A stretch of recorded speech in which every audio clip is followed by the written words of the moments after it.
Sally Bagshaw represents District 7, the fastest growing section of town. It includes downtown, South Lake Union, Queen Anne and Magnolia. There's a lot of change on the horizon. Just imagine a hockey team, a basketball team, the best concert venue anywhere. We'll talk about the future of KeyArena, homelessness, police accountability, and the mayor's decision not to run for re-election. All next on Council Conversations.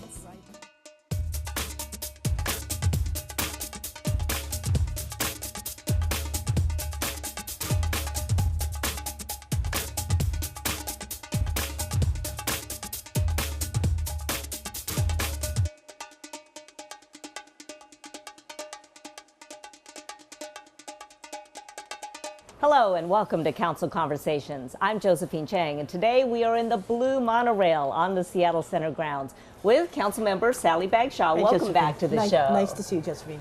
You know, the monorail, along with the Space Needle, are icons of the 1962 World's Fair. I know you know that. And another big icon is the KeyArena, which the council recently gave the go-ahead for big renovations on. I know that the first plans, once it's completed, is it's going to be a premier concert venue. But then ice hockey might be coming soon, possibly. And then what are the chances of basketball coming back to Seattle? Well, let me start with your first question. What we've given the go-ahead to is to negotiate, first of all, a memorandum of understanding. So they're working on that, which will be a frame of what it looks like going forward. And then after that is approved, which won't happen until December, then the full-on contract provisions will be negotiated. So we're in that process right now. It's pretty early. Yeah, we're hopeful.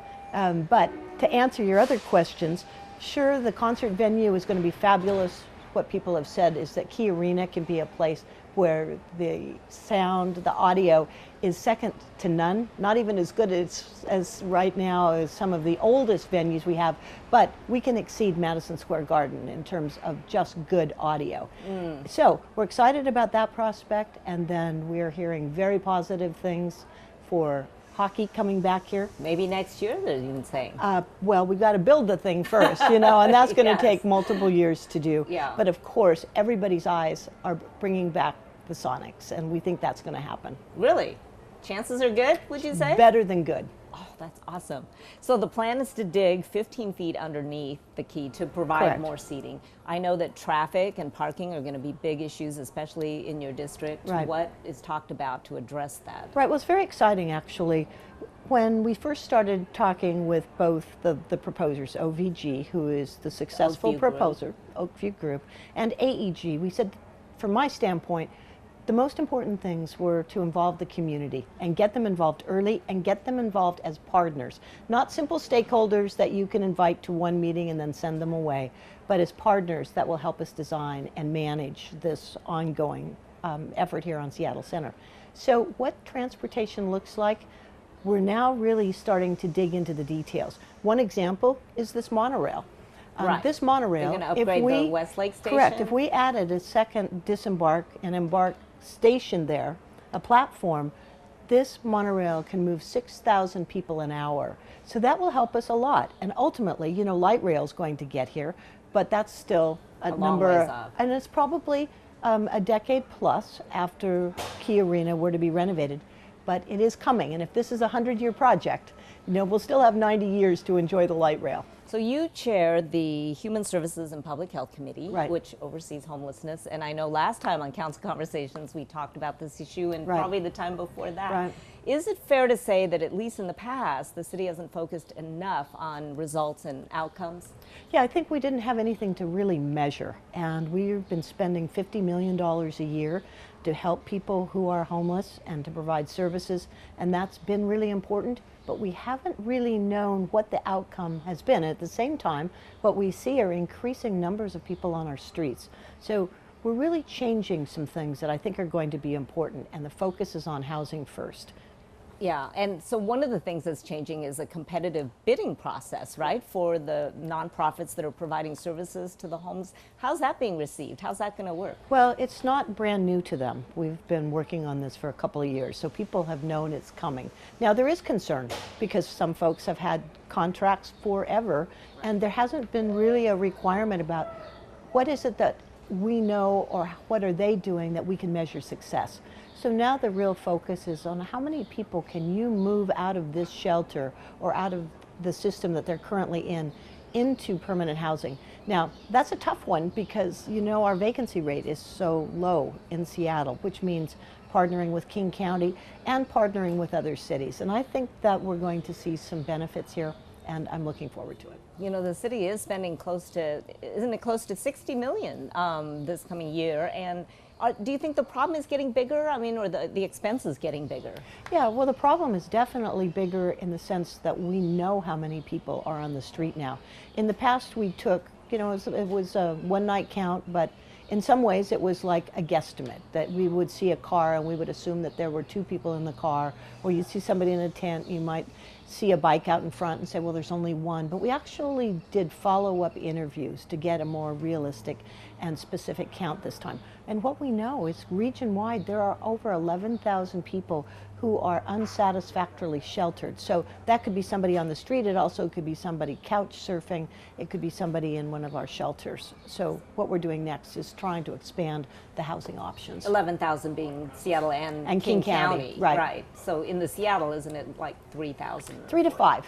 3 to 5. So the number I've been using is 5,000 people that we need to get into good permanent living situations. I know recently you went down to San Francisco to study their navigational centers, and now there's going to be, what, two navigational centers, which are, what, 24-hour They're 24/7.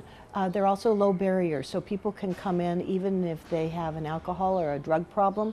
But that's part of the deal. As we get people inside, get them stabilized, then we can connect them with the services that they need and want. I want to talk now about the Charlena Lyles case, the mom with 4 kids who was shot to death by Seattle police in front of her kids. You recently attended a public hearing on this, an impassioned public hearing, and you were quoted as saying you came out of that a different person than you were going in. No, that's what right. do you mean by that? Well, we have attended many, many hearings. We've been in the public many times, but all 9 of us on the council were there. And the way that it was set up, and I really want to say great thanks to Michelle Storms from the ACLU, who was our moderator. We did this differently. She asked the African American women, those people who identified as being African American and female, to line up at the microphones first. And we also didn't cut people off at 2 minutes. So we heard from a different group. We heard from women who, you know, felt so passionately, and the depth of fear and anger and just despondence, not only in this particular incident, but how it impacted them as family. I heard this in a way that was very different, because oftentimes when we get in front of an angry group like this, you get the same people shouting at you the same kinds of things. But this was truly different. This was so from the heart, and the sense of what's going to change? It's been this way for decades. It's been this way for, in some cases, older women saying, my entire life, and then my grandfather's life. And, you know, you just put yourself in that situation. If tables were reversed, if you felt that sense of anger and despair within the community, how would you react? And that was what I was really struck by, is building a bridge is going to be something we have to do differently. Right. And we also heard from the family, which was really interesting. Right. And earlier in the day, we had heard they weren't coming, that they were going to boycott it. They didn't want it to be a big zoo.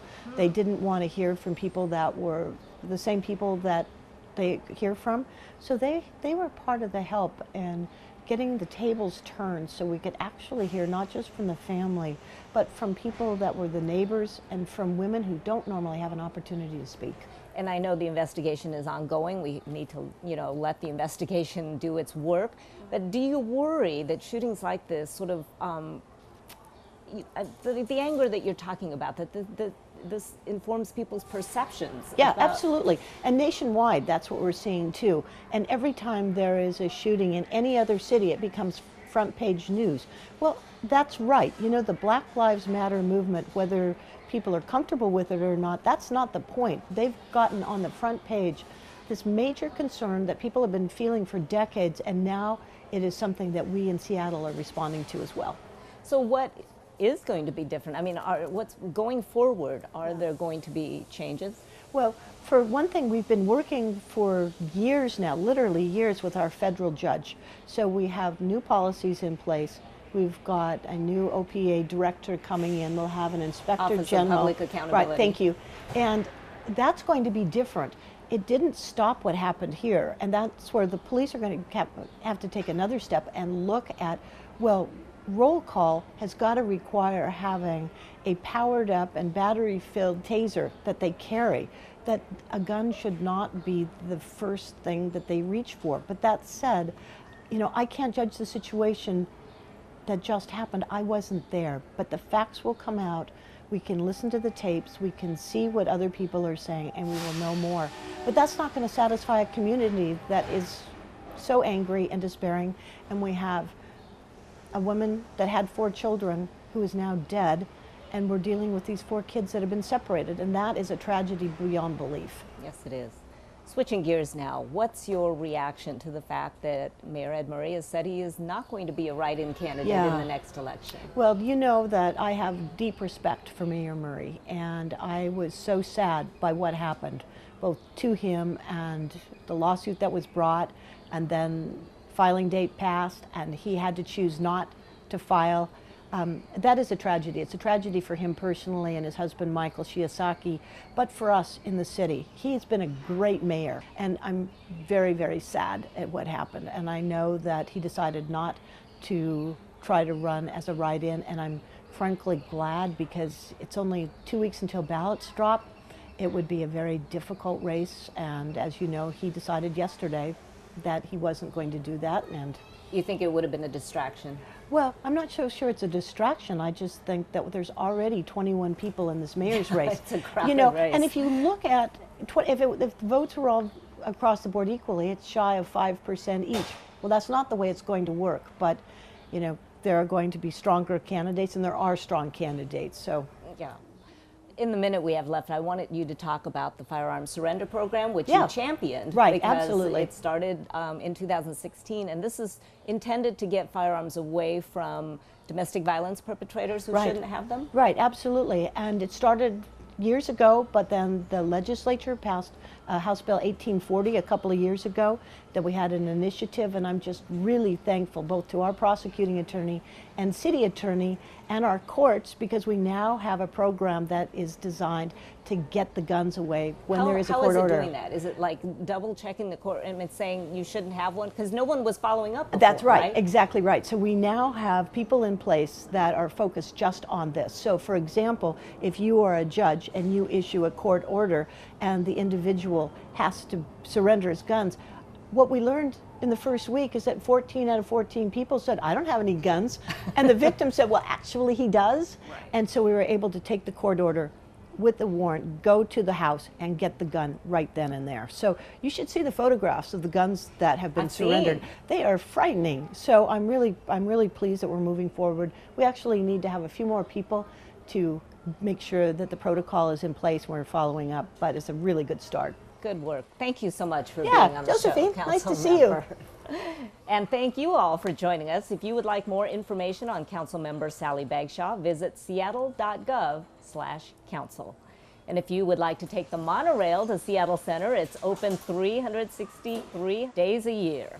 I'm Josephine Cheng. Thanks again for watching this episode of Council Conversations.